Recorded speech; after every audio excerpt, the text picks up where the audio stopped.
সজীব অনুভূতি জনজীবনে, গরম পিঠার স্বাদ, আগুনের ভাব আর খেলার আয়োজনে স্মৃতির ছাপ। সবজিতে স্বস্তি ফিরলেও বাজারে চাল নিয়ে চালবাজি, দাম বাড়ায় মিল মালিকদের দায়ী করছেন বিক্রেতারা। এই সপ্তাহে আরো 2 টাকা করে বাড়ছে, প্রতি সপ্তাহে ঝাল দাম বাড়তেছে। কতগুলো নতুন নতুন কোম্পানি আসছে, তো আইসা তারা ধানগুলো সিন্ডিকেট করে ফেলছে। নতুন বাংলাদেশ গড়তে ঐক্যের আহ্বান ফখরুলের, দ্রুত সংস্কার শেষে নির্বাচনের দাবি জামায়াত আমিরের। অতি জরুরি সংস্কারগুলো সাধন করে বর্তমান সরকার একটা সুষ্ঠু নির্বাচন দিয়ে তারা যার যার জায়গায় চলে যায়। আমরা রাজনৈতিক দলগুলো পরস্পরের সঙ্গে বিরোধী লিপ্ত হয়েছি। গণতন্ত্রকে চর্চা করে আমরা যদি সবাই এগিয়ে যেতে পারি, তাহলে কিন্তু আমরা গণতন্ত্রকে লাভ করতে পারবো।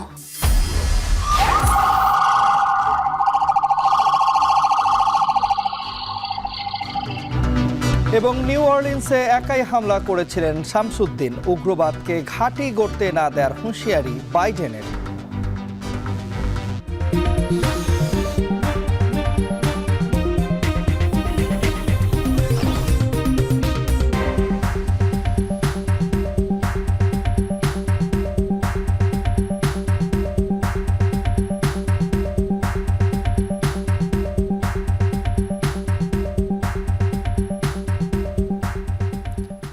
স্বাগত। এখন বিকেলে পুরো আয়োজনে আপনাদের সঙ্গে থাকবো আমি তন্ময় কুমার রায়। পৌষ শীতের অনুভূতি নিয়ে আসে প্রকৃতি ও জনজীবনে। শীতের কুয়াশার চাদর, প্রাণ প্রকৃতির নীরবতার সুরের গুঞ্জনে তৈরি হয় অনন্য এক আবহ। গরম পিঠার সুগন্ধ ও আগুন জ্বালিয়ে ভাপ নেয়ার উষ্ণতা জীবনে যোগ করে এক সজীব অনুভূতি। পাড়ায় পাড়ায় ব্যাডমিন্টন খেলার আয়োজনের উচ্ছ্বাসটাও শুরু হয় পৌষের শুরু থেকেই। সব মিলিয়ে পৌষ যেন এক অনুভূতির ঋতু, যা প্রকৃতি ও মানুষের জীবনে রেখে যায় উষ্ণ স্মৃতির ছাপ। শাহাদাত অভ্রের প্রতিবেদনে দেখুন সেই গল্প।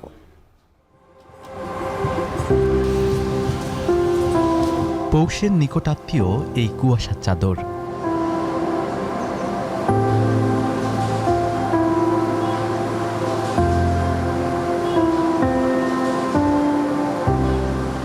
গাছের শুকনো পাতাগুলো শীতের স্পর্শে কাঁপছে, তার মাঝেই ভেসে আসে সুরের গুঞ্জন। এটি যেন শীতকে উৎসবে রূপ দেওয়ার প্রয়াস।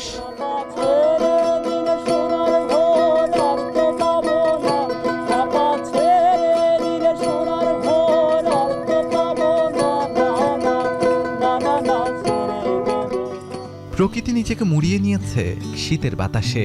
পৌষের রাত এই শহরকে করেছে নির্জন কবিতার দৃশ্যপট। রাতের ঝরা পাতা, গরম পিঠার সুগন্ধ আর রাস্তার মোড়ে জ্বলতে থাকা আগুনের উষ্ণতা, সবকিছু মিলিয়ে পৌষের এই রাত যেন এক সজীব অনুভূতির গল্প বলে। এই পৌষ মাসে যে সময়টা বা শীতের যে আমেজটা, এই আমেজে আমি অনেক গল্প খুঁজে পাই। হয়তোবা আমি রাস্তা দিয়ে ঘুরছি, কেউ হয়তোবা পিঠা খাচ্ছে, কেউ পিঠা বিক্রি করছে। পৌষে বিভিন্ন ফুলের যে ঘ্রাণগুলো রয়েছে, সেই ঘ্রাণগুলো আমাকে অনেক স্মৃতি মনে করিয়ে দেয়, যে স্মৃতিগুলো স্পেশালি আমার লেখার মধ্যে ফুটিয়ে তোলার চেষ্টা করি আমি। তো শীতকালে মানুষজন বাইরেও অনেক কম থাকে, তো নিরিবিলি গানটা গাওয়া যায়। গান যেহেতু সাধনার ব্যাপার, মন থেকে আসে। কেমন করে যেন শীত একটি খেলাকে নিজের করে নিয়েছে। পাড়ায় পাড়ায় ব্যাডমিন্টন কোর্ট তৈরি করার ধুম পড়ে যায় পৌষের শুরুতেই। শিশুরা অধীর আগ্রহে অপেক্ষা করে ব্যাডমিন্টনের একজোড়া ব্যাটের জন্য। শীতের সময় আমরা বিভিন্ন ধরনের খেলাধুলা, যেমন ক্রিকেট খেলার পাশাপাশি ব্যাডমিন্টন খেলাটা আমরা সবচেয়ে বেশি খেলি। ব্যাডমিন্টন খেলার ভিতর যে একটা উষ্ণ ভাব আছে, এটাই মূল আকর্ষণ। বাংলাদেশের শীতকাল উৎসবের ঋতু বলেই পরিচিত। পৌষের সন্ধ্যায় গ্রামের উৎসব ভর করে গরম পিঠার ধোঁয়ায়। শহরের অলিতে গলিতেও দেখা মেলে রকমারি পিঠার পসরা। একবারে খাওয়া গেল 2টা, আরেকজনে খাওয়া গেল 2টা, তো এরকম করে তো 2-1টা করে যায়, আস্তে আস্তে যায়। আর বেশি শীত পড়লে না আল্লাহ করতে পারবো। শীতকালে পিঠা খেতে অনেক মজা, এর লেগে পিঠা কিনলাম। ধোয়া উঠা চায়ের দোকান যেন পূর্ণতা পায় এই পৌষেই। চলে আড্ডা, এক চুমুক চা হয়ে ওঠে অমৃত। বন্ধুদের নিয়ে রাতের বেলা আড্ডা দেওয়া এবং শীতকে দূর করার জন্য চা আর গরম পানি, এটাই অত্যন্ত আনন্দদায়ক। ভালোই লাগে, দেখা গেছে সবাই বন্ধু বান্ধব একত্রে, প্লাস হচ্ছে ওয়েদারটাও জোস। রাস্তার ধারে জ্বলতে থাকা আগুন শীতার্ত মানুষের মনে আশার প্রদীপ হয়ে জ্বলে। অন্যদিকে তরুণরাও বেরিয়েছে শীতকে উদযাপন করতে। প্রতি বছর এত ঠান্ডা তো পড়ে না, এবার একটু বেশি ঠান্ডা পড়ছে, তাই সবাই মিলে এনজয় করছে। আজকে আমরা সবাই মিলে এখানে বারবিকিউ পার্টি করার একটা প্ল্যান করছি, তো এভাবে আমরা উদযাপন করতেছি আর কি শীতটা তুলনামূলকভাবে আরামদায়ক লাগে, যে আমি ঘামতেছি না বা গরম লাগতেছে না, অস্থির লাগতেছে না। রাত বাড়তেই পাল্লা দিয়ে বাড়ে শীত। কারো কারো কাছে শীতের রাত সুদীর্ঘ। ভারী পোশাকে শীতকে মানিয়ে নেওয়ার কি ভীষণ চেষ্টা থাকে রাতের রাস্তায়। শীত তীব্র কিন্তু ক্ষণস্থায়ী। তবু এই পৌষের শীত আমাদের কাছে ধরা দেয় আমাদের কিছু অভ্যাসের পরিবর্তন হয়ে যায় আমাদের দিনরাত এবং আচার আচরণ। এই পৌষের শীত তৈরি করে বিশেষ কিছু মুহূর্তের। কারো কারো কাছে এই শীত ধরা দেয় প্রিয় ঋতু হয়ে। শাহাদাত অবশ্র, এখন ঢাকা। এদিকে শীত ঘিরে রাজধানীর অলিগলিতে মিলছে পিঠার স্বাদ, পাশাপাশি চায়ের দোকানে জমে উঠেছে আড্ডা। চলমান এই তাপমাত্রা আরও কয়েকদিন অব্যাহত থাকার কথা বলেছেন আবহাওয়াবিদরা। বিস্তারিত জানাচ্ছেন মিয়া আমিরুল। পৌষ উদযাপনে রাজধানীর বিভিন্ন জায়গায় দেখা গেছে নানা আয়োজন। সকালের আড়মোড় ছেড়ে শীত উপভোগে বাইরে বেরিয়েছেন অনেকেই। ছুটির দিন হওয়ায় চায়ের চুমুকে মেতেছে আড্ডায়। ধোয়া ওঠা চায়ের দোকান যেন পূর্ণতা পেয়েছে এই পৌষেই। এই দেশে শীত তো অনেকটা কমে যাচ্ছে, তারপর এখন শীত পড়ছে, একটু ভালো লাগছে এবং এটা আমরা এনজয় করছি। রাজধানীতে মাটির উনুনে ভাজা পিঠা পাওয়াই দুষ্কর, তারপরেও এই পিঠার দোকানে দেখা গেছে গ্রামীণ আবহ। এই শীতের ভিতরে আসলে পিঠা খাওয়াটার মজাটা আসলে অন্যরকম। আমি বড় হওয়ার পরে এরকম শীত দেখি নাই, তো ভালোই লাগছে। কেউ কেউ শহরের পার্কে জড়ো হয়ে খোশ গল্প আর কিছুটা ব্যায়ামও সেরে নিচ্ছেন। শীতের সকালটা আসলে সবাই উপভোগ করতে পারে না এবং সেটা খুব সুন্দর একটা সকাল হয় শীতের সকালটা। আজকের আবহাওয়াটা আমার কাছে খুব মিষ্টি মনে হয়েছে, কারণ আমি 10-12 জন একসঙ্গে হাঁটি। এই হাঁটাটা আমার কাছে মনে হয় যে একটা মেডিসিনের মতো। শীতের সকালে খিচুড়ির আয়োজন যেন অনন্য মাত্রা যোগ করেছে। ব্যস্ত শহরের ভোজন রসিক মানুষ ভিড় করেছে রেস্তোরাঁয়। আজকের যে ওয়েদারটা, সে ওয়েদারের সাথে আসলে অ্যাকচুয়ালি খিচুড়িটা মোটামুটি পারফেক্ট যাচ্ছে, এই কারণেই আসে আর কি। এদিকে আবহাওয়া অফিস জানিয়েছে শুক্রবার দেশের এবং এই মৌসুমের সর্বনিম্ন তাপমাত্রা তেঁতুলিয়ায় 8.3 ডিগ্রি সেলসিয়াস। ঢাকাতে গতকালকে সর্বোচ্চ তাপমাত্রা ছিল 16 ডিগ্রি এবং সর্বনিম্ন তাপমাত্রা ছিল 13.8 ডিগ্রি। রংপুর বিভাগ সহ রাজশাহী বিভাগের কিছু কিছু জায়গায় এবং কুষ্টিয়া অঞ্চলের প্রতি মৃদু শৈত্যপ্রবাহ বয়ে যাচ্ছে। দেশের উত্তর পূর্বাঞ্চল এবং মধ্যাঞ্চলে 1 থেকে 2টি তীব্র শৈত্যপ্রবাহ, মাঝারি থেকে তীব্র শৈত্যপ্রবাহ, যেখানে তাপমাত্রা 4 ডিগ্রি পর্যন্ত আসতে পারে।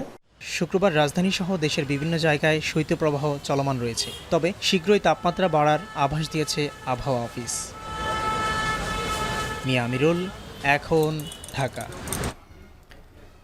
প্রতিবেদনে আমরা শীতের যেই তীব্রতা বেড়েছে সেটি যেমন দেখছিলাম, একই সঙ্গে আমরা দেখছিলাম যে পিঠাপুলির বিক্রি বেড়েছে, চায়ের দোকানে ভিড় বেড়েছে, একই সঙ্গে ব্যস্ততা বেড়েছে দোকানগুলোতে, অর্থাৎ গরম কাপড় যেই দোকানগুলোতে বিক্রি হয় সেখানে ভিড় বেড়েছে। এই বিষয়ে আমরা আরও বিস্তারিত জানবো। আমাদের সঙ্গে গুলিস্তান থেকে যুক্ত আছেন সহকর্মী ফরহাদ বিন নূর। বিস্তারিত জানতে যুক্ত হচ্ছি তার সঙ্গে।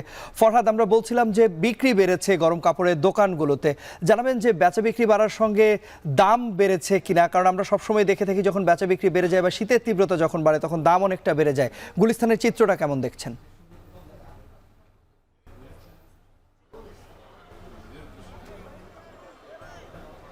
তন্ময়, আমরা গুলিস্তানের এই মুহূর্তে যে চিত্রটি দেখছি, এখানে কিন্তু দেখছি যে যেহেতু ইতোমধ্যেই ঢাকায় শীতের তীব্রতা বেড়েছে, সঙ্গে সঙ্গে কিন্তু আমরা দেখছি যে গরম কাপড়ের কিন্তু চাহিদা একেবারে বেড়েছে এবং গরম কাপড়ের যেসব দোকানপাটগুলো রয়েছে সেখানে কিন্তু বেচা কেনা আগের চেয়ে বেড়েছে। এবং আমরা বিক্রেতাদের সঙ্গে কথা বলেছি, তারা বলছেন যে মূলত গুলিস্তানে কিন্তু এখানে একেবারে বিভিন্ন শ্রেণী পেশার মানুষ, যারা নিম্ন আয়ের মানুষ থেকে শুরু করে অনেকেই কিন্তু এখানে আসেন সুলভ মূল্যে আসলে বিভিন্ন কাপড় কিনতে। তো এই মুহূর্তে শীতের কাপড় কিনতে যারা এসছেন তাদের সঙ্গে আমরা কথা বলেছি, তো তারা সুলভ মূল্যে কাপড় কিনতে এসে অনেকেই বলছেন যে দাম কিছুটা বেশি চাওয়া হচ্ছে, যেহেতু শীতের তীব্রতা বেড়েছে।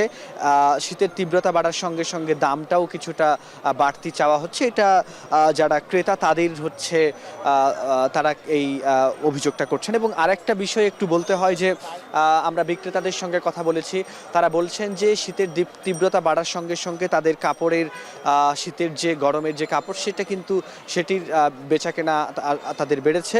একই সঙ্গে তারা বলছেন যে ডিসেম্বরের শেষে যেহেতু সরকারি ছুটি ছিল, সে কারণে কিন্তু ঢাকার অনেকেই কিন্তু গ্রামে ছিল। এখন জানুয়ারির 1 তারিখ থেকেই মূলত তাদের বেচা বিক্রিটা আসলে শীতের বেচা বিক্রিটা বেড়েছে, এটি কিন্তু তারা বলছেন। শীতের কাপড় হিসেবে এখানে আমরা যেটি দেখছি যে সোয়েটার, তারপরে জ্যাকেট, ব্লেজার এবং টুপি, মাফলার, এইগুলো কিন্তু এখানে আসলে বেশি বিক্রি হচ্ছে। বিভিন্ন বয়সের মানুষের এখানে এই কাপড়গুলো এখানে বিক্রি হচ্ছে। এবং আমরা যেটি দেখছি যে এখানে যারা ব্যবসায়ীরা রয়েছেন তারা কিন্তু প্রত্যাশা করছেন যে তাদের এই বেচা কেনাটা শীত যতদিন থাকবে ততদিন এই বেচা কেনাটা তাদের বেশি থাকবে এবং তারা কিন্তু সেটাই প্রত্যাশা করছে। তো এই ছিল তন্ময় আমার কাছে গুলিস্তান থেকে শীতের গরমের কাপড়ের বেচা কেনার সবশেষ তথ্য। শীতের তীব্রতার সঙ্গে বেড়েছে গরম কাপড়ের বেচা বিক্রি, সেই খবরই গুলিস্তান থেকে যুক্ত হয়ে আমাদেরকে জানাচ্ছিলেন সহকর্মী ফরহাদ বিন নূর।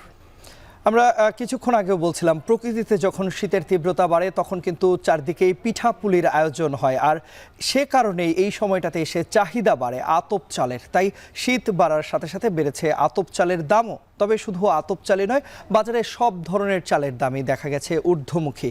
কারণ হিসেবে মিল মালিকদের দায়ী করছেন খুচরা ও পাইকারি বিক্রেতারা।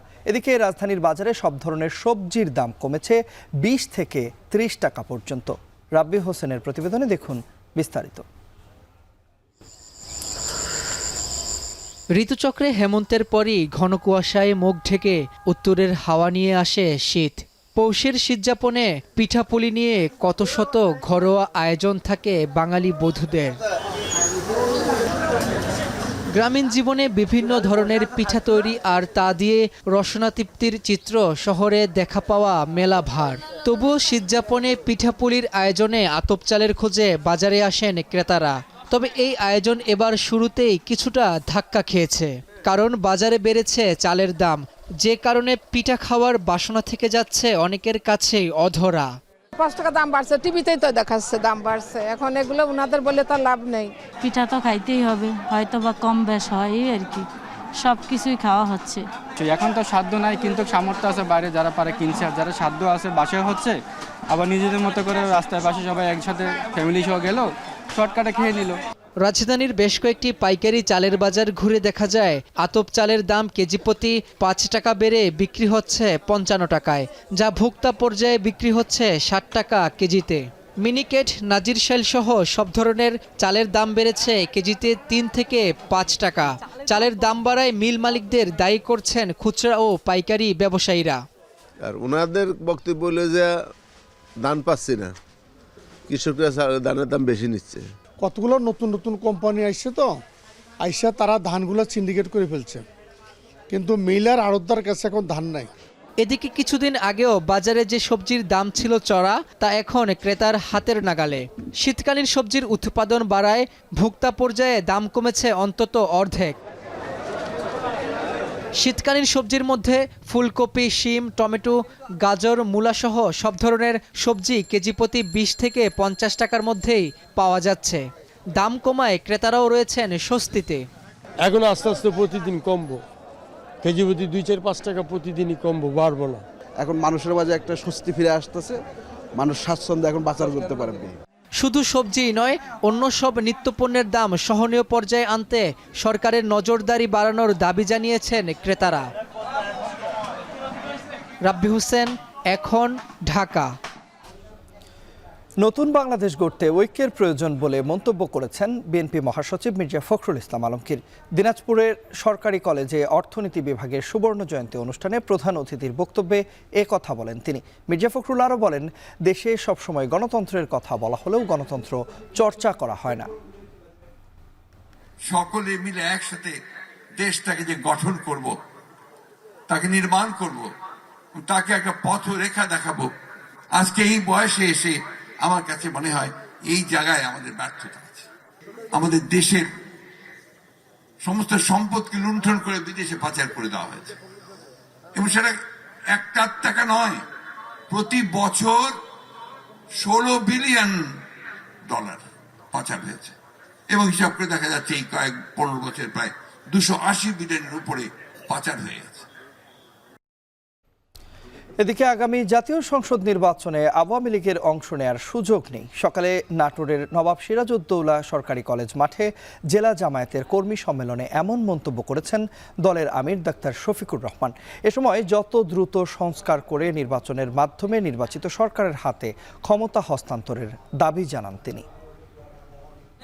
এরা তিনটি নির্বাচন অবৈধভাবে ক্ষমতায় থাকার সময় কি তাণ্ডব চালিয়েছে আমরা কি ভুলে গিয়েছি? যারা নির্বাচনে বিশ্বাস করে না তাদের আবার কিসের নির্বাচন? অতি জরুরি সংস্কারগুলো সাধন করে বর্তমান সরকার একটা সুষ্ঠু নির্বাচন দিয়ে তারা যার যার জায়গায় চলে যায়। প্রতিটি আমানতের পাই হিসাব রাখবেন, চুরি করে দেশের সম্পদ বিদেশে পাচার করবেন না, যেমনটি গত 15.5 বছরে করা হয়েছে। শীতের আবেশে মোড়ানো কক্সবাজার মুখর বিপুল পর্যটকের পদচারণায় সকাল থেকেই সূর্যের দেখা না মিললেও সৈকতে ছিল উপচে পড়া ভিড়। কক্সবাজার সৈকতের সুগন্ধা পয়েন্ট থেকে বিষয়ে বিস্তারিত জানাতে আমাদের সঙ্গে যুক্ত আছেন সহকর্মী মন্তোষ বেদজ্ঞ। চলে যাচ্ছি তার কাছে। মন্তোষ, এর আগের সংবাদও আমরা আপনার কাছ থেকে শুনছিলাম পর্যটকদের ব্যাপক সমাগম হয়েছে। একটু জানাবেন যে এই সময়টাতে এসে আমরা দেখি পর্যটকদের নানা রকম অভিযোগ থাকে এবং বিভিন্ন জায়গায় তাদের কাছ থেকে বাড়তি অর্থ আদায় করা হচ্ছে, এই অভিযোগটি সবচেয়ে বেশি পাওয়া যায়। এবার সেরকম কোনো ধরনের অভিযোগ পাওয়া যাচ্ছে কিনা?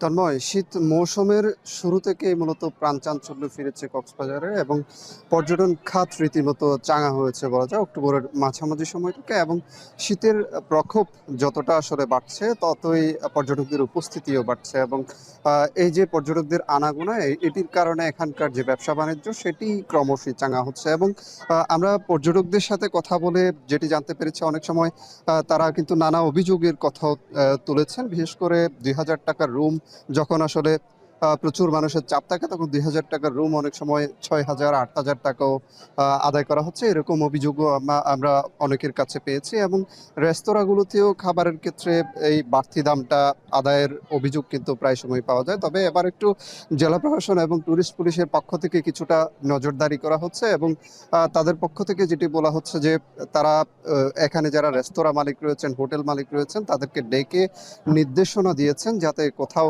কোনো ধরনের পর্যটক হয়রানির শিকার না হন কিংবা বাড়তি যে মূল্য আদায়ের প্রবণতা সেটি যেন না হয়।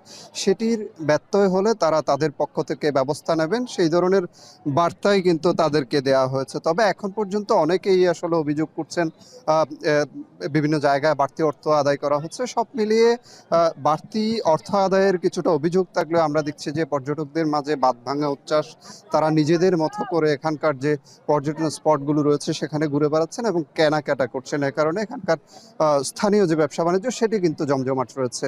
তন্ময়, এই ছিল আমার কাছে কক্সবাজার থেকে সবশেষ। কক্সবাজার থেকে আমাদের সঙ্গে যুক্ত হয়েছিলেন সহকর্মী মন্তোষ বেদজ্ঞ। ঢাকা মাওয়া এক্সপ্রেসওয়ে এখন যেন মৃত্যুফাত। 55 কিলোমিটারের এই সড়কে একের পর এক ঘটছে দুর্ঘটনা। বৃহস্পতিবার রাতে পৃথক 2 সড়ক দুর্ঘটনায় মারা গেছেন অন্তত 4 জন। ঘন কুয়াশা আর চালকদের বেপরোয়া গতি দুর্ঘটনার বাড়ার কারণ বলছেন হাইওয়ে পুলিশ। এদিকে কুয়াশায় মহাসড়কে চলাচল এবং ব্যবস্থাপনায় ত্রুটি রয়েছে বলে মত যোগাযোগ বিশেষজ্ঞদের। রকিবুল রাহাতের প্রতিবেদনে দেখুন বিস্তারিত। ভয়াবহ এই দুর্ঘটনা 27 ডিসেম্বরের ধলেশ্বরী টোল প্লাজায়। বেপরোয়া বাসের তোড়ে প্রাণ হারান 6 জন। এই দুর্ঘটনার সপ্তাহখানেক আগে 22 ডিসেম্বর ঢাকা মাওয়া এক্সপ্রেসওয়ের শ্রীনগরে পৃথক 6টি স্থানে দুর্ঘটনায় পড়ে 13টি যানবাহন, যেখানে 1 জন নিহত ও 21 জন আহত হন। মাওয়া এক্সপ্রেসওয়েতে শনির দশা কাটছেই না। বৃহস্পতিবার রাতে আবারও নিমতলা ও হাসারায় পৃথক সড়ক দুর্ঘটনায় ঝরেছে 4 প্রাণ, গুরুতর আহত হন 5 জন। 4 জন আমরা মৃত পেয়েছি এবং মৃত ওদের মধ্যে আবার 2 জন আমরা পেয়েছি অজ্ঞাতনামা। ওই অজ্ঞাতনামা 2 জন এটা হাসারা থানা পুলিশ বডি নিয়ে গেছে, আর বাকি যে 2 জন তাদের আত্মীয় স্বজনের কাছে আমরা লাশ বুঝিয়ে দিয়েছি, আর বাকি 5 জন যারা ছিল তাদের আমরা চিকিৎসা দিয়ে ছেড়ে দিয়েছি। হাইওয়ে পুলিশের প্রাথমিক হিসাবে গত 1 মাসে ঢাকা মাওয়া এক্সপ্রেসওয়েতে অন্তত 10টি সড়ক দুর্ঘটনায় 12 জন নিহত হয়েছেন, আহত হয়েছে 30 জনের বেশি। কুয়াশা, অতিরিক্ত গতি এবং পথচারীদের স্বেচ্ছাচারী মনোভাবের কারণে দুর্ঘটনা বাড়ছে বলে মন্তব্য হাইওয়ে পুলিশের। ধলেশ্বরী টোল প্লাজায় আমরা কিন্তু ওইখানে মাইকিংয়ের ব্যবস্থা করি, যে অনবরত বাঁচতেছি সেখানে, যে সাবধানে গাড়ি চালাবেন, সামনে কুয়াশা আছে, ব্যতিক্রম গতিতে গাড়ি চালাবেন না। আমরা কিন্তু দিনের বেলা কিন্তু স্পিড গানের মাধ্যমে আমরা তাদের বিরুদ্ধে মামলা দিচ্ছি। যারা চালক আছেন, যাত্রী আছেন, তাদের সচেতনতা ব্যতীত আসলে দুর্ঘটনা কমানো আসলে অসম্ভব। এদিকে চালকের অদক্ষতা এবং সড়কে কর্তৃপক্ষের উদাসীনতাকে দুর্ঘটনার অন্যতম কারণ বললেন যোগাযোগ বিশেষজ্ঞ কাজী সাইফুন নেওয়াজ। কুয়াশার সময় কীভাবে গাড়ি চালাবে সেই পর্যাপ্ত প্রশিক্ষণটাও তাদের নেই, সেই পদক্ষেপটাও তারা জানে না করণীয় কী, এবং তারা হাই বিমে চালায় যা কিনা ঝুঁকিপূর্ণ। এবং তৃতীয় হচ্ছে যে কর্তৃপক্ষের যে করণীয়গুলো থাকে, একটা ভেরিয়েবল স্পিড লিমিট দেওয়া, তারপর হচ্ছে যে একটু লাইটিংয়ের ব্যবস্থা করে, সেটাও কিন্তু আমাদের এই ঢাকা মাওয়া হাইওয়েতে নেই। ফলে দেখা যাচ্ছে এই শীতকালে বা কুয়াশার সময় দুর্ঘটনার হারটা বেড়ে যায়। এবং শুধু তাই না, টোল প্লাজাগুলোতে অন্যান্য যে লোকেশনগুলো রয়েছে যেখানে আসলে মানে গতি কমানোর ব্যবস্থা থাকা প্রয়োজন, সেখানেও যখন আপনার পর্যাপ্ত সাইন মার্কিং বা গতি কমানোর ব্যবস্থা থাকে না, তখন দেখা যাচ্ছে ওই জায়গাগুলোতে দুর্ঘটনা ঘটে যায়। একই সাথে দুর্ঘটনা রোধে কুয়াশার এই সময়ে নিয়ন্ত্রণ বজায় রেখে গাড়ি চালানো, সড়কবাতি অনুসরণ ও হাইওয়ে পুলিশের তৎপরতা বাড়ানোর পরামর্শ বিশেষজ্ঞদের। রকিবুল রাহাত, এখন, ঢাকা। রাজধানী ঢাকা সহ দেশের বিভিন্ন জায়গায় মৃদু ভূমিকম্প অনুভূত হয়েছে। শুক্রবার 10:30টার কিছুক্ষণ পর এই ভূমিকম্প অনুভূত হয়। ঢাকা ছাড়াও সিলেট, কুমিল্লায় ভূমিকম্প অনুভূত হয়েছে। কয়েক সেকেন্ড স্থায়ী এই ভূমিকম্পে আতঙ্কিত হয়ে অনেকেই বাসাবাড়ি ও ব্যবসা প্রতিষ্ঠান ছেড়ে রাস্তায় বের হয়ে আসেন। যুক্তরাষ্ট্র ভিত্তিক সংস্থা USGS জানিয়েছে, ভারতের নাগাল্যান্ডের ফেক শহরে ভূমিকম্প অনুভূত হয়েছে রিক্টার স্কেলে, যার মাত্রা ছিল 5।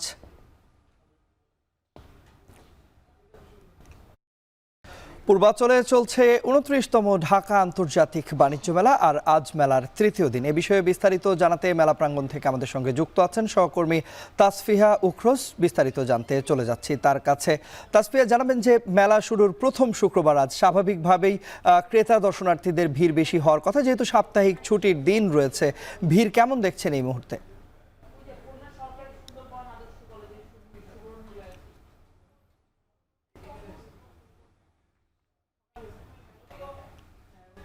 আন্তর্জাতিক বাণিজ্য মেলার তৃতীয় দিন চলছে আজ, এবং আজ কিন্তু সাপ্তাহিক ছুটির দিন, অর্থাৎ শুক্রবার, এবং মেলা শুরু হওয়ার পর প্রথম শুক্রবার কিন্তু আজকে। এবং বিক্রেতারা এবং আয়োজকরা আসলে আশা করছিলেন যে সাপ্তাহিক ছুটির দিনে কিন্তু তারা আসলে দেখতে পাবেন যে ক্রেতাদের সমাগম আসলে বাড়বে, কিন্তু সেই অনুযায়ী কিন্তু আমরা দেখতে পেয়েছি যে সকাল থেকে কিন্তু ক্রেতাদের আগমন আসলে তেমন একটা লক্ষ্য করার মতো ছিল না।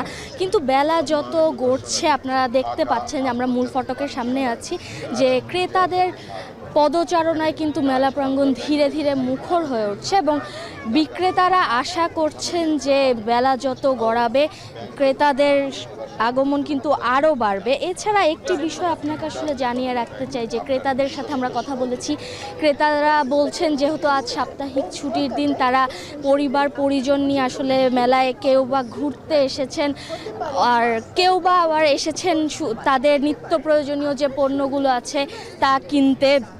এছাড়া আমরা বিক্রেতাদের সাথে কথা বলেছি, তারা বেশ আশাবাদী যে আজ তাদের বেচাকেনা অন্য গত দুদিনের তুলনায় আসলে ভালো হবে। এছাড়া মেলার বিশেষ আকর্ষণ হিসেবে আমরা দেখতে পেয়েছি যে এখানে ইউথ প্যাভিলিয়ন দেওয়া হয়েছে, যা মূলত দেশের যে তরুণ প্রজন্ম আছে তাদেরকে অনুপ্রাণিত করার জন্য। এছাড়া মেলার ভিড় নিয়ে যদি আমি বলতে চাই, বেলা যত গড়াচ্ছে মেলায় ক্রেতা সমাগম কিন্তু বাড়ছে। এই ছিল আমার কাছে ঢাকা আন্তর্জাতিক বাণিজ্য মেলা থেকে সবশেষ। পূর্বাঞ্চলের ঢাকা আন্তর্জাতিক বাণিজ্য মেলা প্রাঙ্গণ থেকে আমাদের সঙ্গে যুক্ত হয়েছিলেন সহকর্মী তাসফিহা উখরোজ। উদ্বোধনের ১৩ মাস পর টোলের আওতায় আসলো চট্টগ্রাম নগরীর প্রথম এলিভেটেড এক্সপ্রেসওয়ে। মোটরসাইকেল ও ট্রেইলার বাদ দিয়ে ১০ ধরনের গাড়ি চলাচলের সুযোগ রেখে টোলের হার চূড়ান্ত করা হয়েছে, যেখানে সর্বনিম্ন ৩০ টাকা দিয়ে সিএনজি চালিত অটোরিকশা ও সর্বোচ্চ ৪৫০ টাকা দিয়ে কাভার্ড ভ্যান চলাচল করতে পারবে নগরের এই নতুন যাতায়াত পথে। ফাইসাল করিমের প্রতিবেদনে দেখুন বিস্তারিত। ৪,০০০ শ্রমিক ও ১৫০ প্রকৌশলীর ৪ বছরের দিনরাত শ্রমে নগরের মানচিত্রে এখন প্রাণ সঞ্চার করছে ১৬ কিলোমিটারের সুদীর্ঘ এই উড়ালপথ। দেশীয় কারিগরি দক্ষতা ও কাঁচামালে তৈরি ৪,৩০০ কোটি টাকার এই এলিভেটেড এক্সপ্রেসওয়ে চট্টগ্রামের যাতায়াত ব্যবস্থায় নতুন এক মাইল ফলক। উদ্বোধনের ১৩ মাস পর এবার বাণিজ্যিকভাবে যান চলাচল শুরু হয়েছে নগরের প্রথম এলিভেটেড এক্সপ্রেসওয়েতে। পতেঙ্গা প্রান্তে বসেছে অত্যাধুনিক ৪টি টোল মেশিন, যেগুলোতে নির্দিষ্ট ফি দিয়ে আজ থেকে প্রবেশ করছে যান। জুলাই গণ অভ্যুত্থানে চট্টগ্রামের প্রথম শহীদ ওয়াসিম আকরামের নামে নতুন করে এই এক্সপ্রেসওয়ের নামকরণের ঘোষণা দেন গৃহায়ন ও গণপূর্ত উপদেষ্টা আদিলুর রহমান। যারা এই জুলাই অভ্যুত্থানে শাহাদাত বরণ করেছেন তাদের জন্য বিভিন্ন জায়গায় স্মৃতিচিহ্ন তৈরি করছি, যেন সারা দেশের মানুষ এবং আগামী প্রজন্ম তাদের অবদানের কথা স্মরণ করতে পারে। প্রতিটি জায়গায় যদি তাদেরকে আমরা স্মরণ রাখতে পারি, তাহলে পরে নেক্সট জেনারেশন আমাদেরকে মনে রাখবে যে আমরা কিছু একটা করে যেতে পেরেছি। টোল আদায় কার্যক্রম শুরুর পরপরই উপদেষ্টা, মেয়র ও সিডিএ কর্মকর্তাদের গাড়িবহর প্রথম টোল দিয়ে এক্সপ্রেসওয়েতে প্রবেশ করে। এরপরই টোল দিয়ে প্লাজা পার হয় সাধারণ যান। আগে তো জামজটে নিচে দিয়ে গেলে জাম হইতো, এখন তো উপর দিয়ে মোটামুটি ৩০-৩৫ মিনিটে যাওয়া যায়। ৮০ টাকা দিয়ে ঢুকলাম, সো ইটস গ্রেট। আমাদের সময় সেভ হবে। ১০০ টাকা নিচে আর আসা যাওয়া ২০০ টাকা নেই আর কি, এটা তো আমাদের জন্য সুবিধা আর কি। এখন ১৫ মিনিট লাগে, ১৫-২০ মিনিট লাগে, আগে তো মানে ২ ঘন্টা লাগতো আসতে। টোলের হারটা অনেকটাই বেশি, এই গাড়ির খরচা ২৮০ টাকা হয় না, ২৮০ টাকা। নতুন এই পথে আপাতত টোল আদায় করবে বাস্তবায়নকারী প্রতিষ্ঠান সিডিএ। এক্ষেত্রে মোটরসাইকেল ও ট্রেলার ছাড়া চলতে পারবে ১০ ধরনের যান। আপাতত নগদ টাকায় ও পর্যায়ক্রমে অ্যাপস ও কার্ডে দেওয়া যাবে টোল। প্রাইভেট কারের জন্য ৮০ টাকা এবং ১০০ টাকা আছে আপনার জিপের জন্য, তারপর ১৫০-২৫০ এরকম বিভিন্ন আপনার টোলের পরিমাণ আছে, যেটি ঢাকায় যে আপনার এলিভেটেড এক্সপ্রেস হতে যে টোল দেওয়া হয় সেই পরিমাণে কম, কিন্তু এটার দৈর্ঘ্য আরও বেশি। উড়াল সড়কে দুর্ঘটনা রোধে পর্যাপ্ত আলোকায়নের পাশাপাশি বাঁকগুলোতে রাখা হয়েছে স্পিড ব্রেকার। এর সাথে শিগগিরই সংযুক্ত হবে 10টি স্পিড ক্যামেরাও। ইলেকট্রনিক সিস্টেম, এখানে কেউ কোনোদিন ফাঁকি দিতে পারবে না যদি সবাই সৎ থাকে এবং কি প্রত্যেকটা ইকুইপমেন্ট যদি রানিং থাকে। বিভিন্ন কার্ভ যেখানে আছে, কার্ভগুলোর মধ্যে আমাদের স্পিড ক্যামেরা লাগানো আছে। সেই স্পিড ক্যামেরা দিয়ে আপনি গাড়ির স্পিড কন্ট্রোল করতে পারবেন, কোন গাড়ি কত স্পিডে যাচ্ছে না যাচ্ছে। কর্তৃপক্ষ জানায় এই টোল প্লাজা সরিয়ে পরবর্তীতে স্থাপন করা হবে বিভিন্ন র্যাম্পের মুখে। 9টি র্যাম্পের মধ্যে শিগগিরই চালু হবে নিমতলার অংশটি। ফাইসাল করিম, এখন চট্টগ্রাম। আরএফএল গিজারে আছে ওয়ার্ল্ড ফ্লো টেকনোলজি, যা পানি গরম করে 20% কম বিদ্যুৎ খরচে, আর একবার অন করলেই পানি গরম থাকে 24 ঘন্টা। আরএফএল গিজার, উষ্ণ পানির পরশ। হিলির মাধবপাড়ায় বসেছে অস্থায়ী পাইকারি আলুর হাট। উঠতে শুরু করেছে আগাম জাতের নতুন আলু। প্রতিদিন ১.৫ থেকে ২,০০০ মণ আলু বিক্রি হচ্ছে এখানে। একই সঙ্গে অস্থায়ী এই হাটে কর্মসংস্থান সৃষ্টি হয়েছে স্থানীয় অনেক মানুষের। সোহেল রানার প্রতিবেদনে দেখুন বিস্তারিত। দিনাজপুরের বিরামপুর ও হিলি দিয়ে বয়ে গেছে ছোট যমুনা নদী, আর এই নদী চরে প্রতি বছরে চাষ হয় আগাম জাতের আলু। এসব আলু আগাম ওঠায় মাধবপাড়া এলাকায় গড়ে উঠেছে অস্থায়ী পাইকারি আলুর হাট, যেখানে কৃষক সরাসরি তাদের উৎপাদিত আলু বিক্রি করতে পারছেন পাইকারদের কাছে। গুনতে হয় না ইজারার টাকা। প্রতি বিঘা আলু চাষে 40 থেকে 50,000 টাকা খরচে ফলন হয় 50 থেকে 60 মণ। প্রতি মণ আলু 2000 থেকে 2600 টাকায় বিক্রি হওয়ায় প্রতি বিঘায় লাভ থাকছে 40 থেকে 50,000 টাকা। দাম ভালো পাওয়ায় খুশি কৃষকরা। এই অস্থায়ী হাটে কর্মসংস্থানের সুযোগ হয়েছে স্থানীয় বেকার তরুণদের। আমরা প্রতিদিন প্রায় 40-50 জন মিলে লেবারিগিরি করি এখানে। আমরা হাজরা পাই 800, 900, 1000 পর্যন্ত পাই। তাতে সংসারটা আমাদের ভালো মতন চলে। এবারে আমরা আলু লাগাইছি, মোটামুটি ফলন খুব ভালো পাইছি। বিঘাকে 80,000 90,000 টাকা বিক্রি হচ্ছে।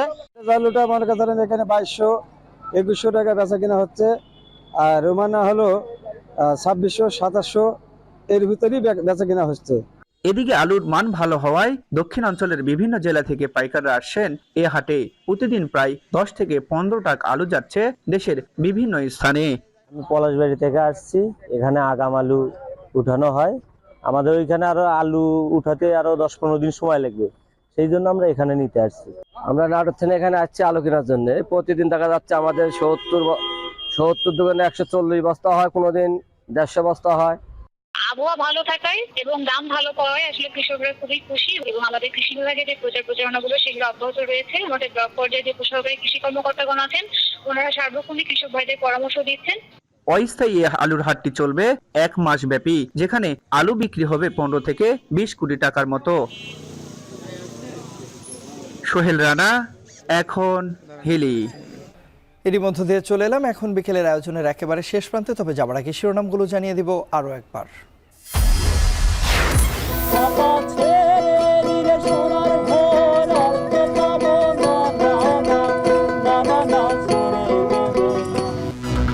পৌষের সজীব অনুভূতি জনজীবনে, গরম পিঠার স্বাদ, আগুনের ভাব আর খেলার আয়োজনে স্মৃতির ছাপ। সবজিতে স্বস্তি ফিরলেও বাজারে চাল নিয়ে চালবাজি, দাম বাড়ায় মিল মালিকদের, দায়ী করছেন বিক্রেতারা। এই সপ্তাহে আরো 2 টাকা করে বাড়ছে, প্রতি সপ্তাহে দাম বাড়তেছে। কতগুলো নতুন নতুন কোম্পানি আসছে, তো আইসা তারা ধানগুলো সিন্ডিকেট করে ফেলছে। নতুন বাংলাদেশ গড়তে ঐক্যের আহ্বান ফখরুলের, দ্রুত সংস্কার শেষে নির্বাচনের দাবি জামায়াত আমিরের। অতি জরুরি সংস্কারগুলো সাধন করে বর্তমান সরকার একটা সুষ্ঠু নির্বাচন দিয়ে তারা যার যার জায়গায় চলে যায়। আমরা রাজনৈতিক দলগুলো পরস্পরের সঙ্গে বিরোধী লিপ্ত হয়েছি। গণতন্ত্রকে চর্চা করে আমরা যদি সবাই এগিয়ে যেতে পারি, তাহলে কিন্তু আমরা গণতন্ত্রকে লাভ করতে পারবো।